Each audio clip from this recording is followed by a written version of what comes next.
Hey everybody, Nevagasak, your host of the Populist Patriot. Just wanted to do a couple of live streams. It's been at least a week since I've done that.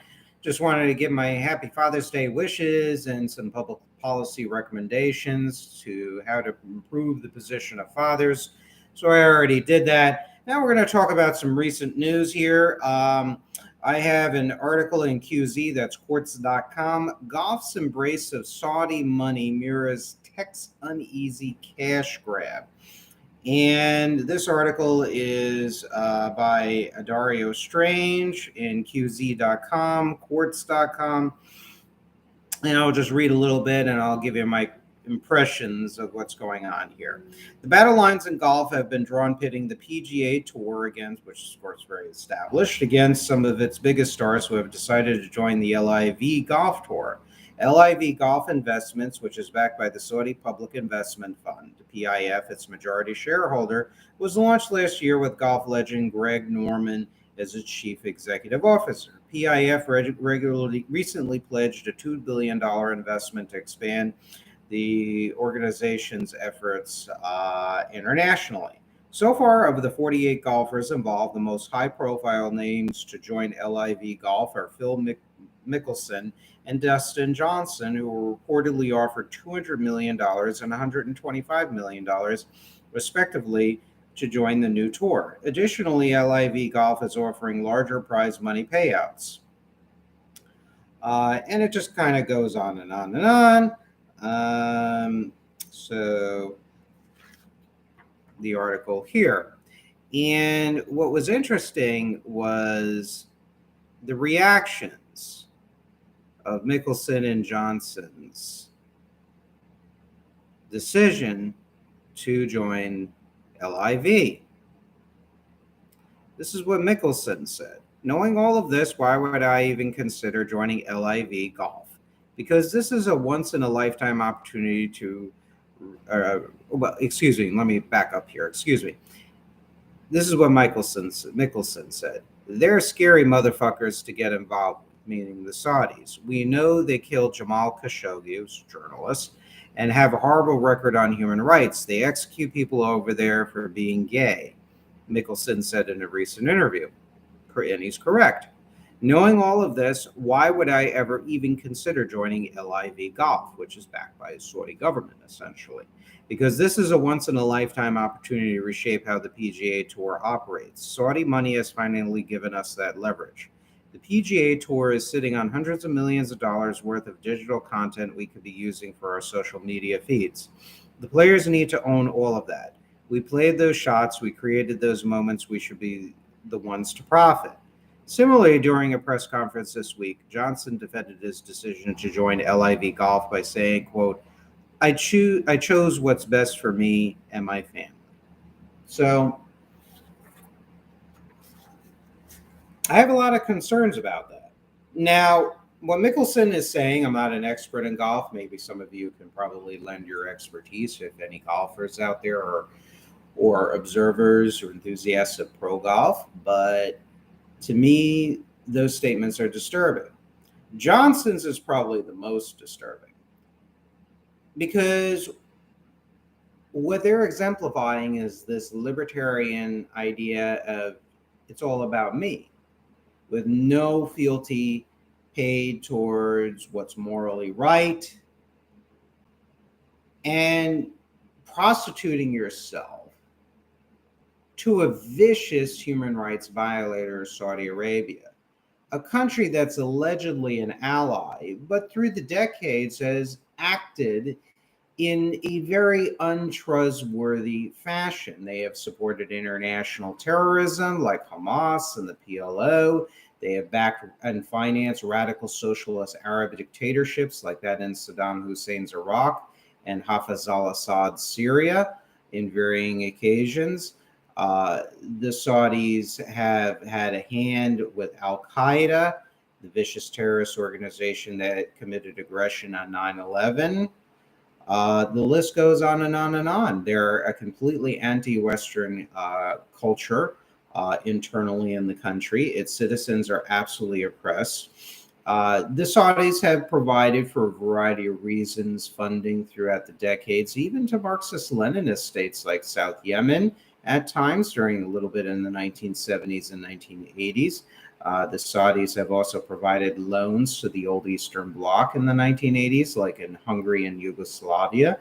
In 1990, the Saudis even provided credits to the failing Soviet Union, too, as well, of which that money was then recycled into Communist Party Soviet Union front companies. The Saudis have been a big backer of the Taliban. In fact, when the Taliban, its first tenure of power in Islamic Emirate of Afghanistan, the Saudis were like only one of three countries that recognized the Taliban dictatorship from 1996 until 2001. So I could go on and on and on about the perfidious conduct and actions of the Saudi government. But why I say libertarian in the sense, I equate that as it's an ideology of selfishness, essentially. When you're talking about me, what's good is me and your family. Yes, we all do what's good for our family, as the golf player Johnson was saying. There's no question about it. We have to do what's good for ourselves and our family. It's natural. But there has to be a line drawn. Saudi Arabia, in my opinion, is not exactly a friendly country. It's a very unsavory political and economic system. It's still with a capitalist veneer, it's still in many ways is a highly subsidized and a command statist economy. It's not a country really that famous Americans should be getting in bed with. And the wealthy, the elite, and the powerful, and the celebrities, not all of them, but a good portion of them, they have in varying periods climbed into bed with foreign dictators and dictatorships and governments that are not so friendly with the United States, and they do it for money. I chose what's best for me and my family. Well, what does that tell you about a society, what we've become? About unadulterated economic and political liberalism and the spirit behind it. Because sometimes we have to pay heed to the we in order to survive as a civilization, as a country, as people. If we're focusing on the me all the time, society over time is going to disintegrate. Our moral compass is going to disintegrate. That's my issue. It's one of the many reasons why I've abandoned unadulterated political and economic liberalism. It's repulsive. Mickelson, in some ways, is also just as bad, and he admits and he acknowledges. You can't say he didn't know. He's saying Saudi Arabia assassinating journalists and horrible human rights records, even for killing gays and religious minorities. They have, of course, the Mutawa, which is the religious police force that patrols in Saudi Arabia, and any violations of Islamic law is immediately and severely punished. So he knows that. But yet, because of what he felt were the failings of the PGA, I'm not going to criticize him for expressing his opinions on that, but he's climbing into bed with Saudi Arabia. And the other thing is I think we need to take a look at also, as a federal government, we need to take a look at and implement policies that ban unsavory foreign governments or any foreign governments from this type of investment.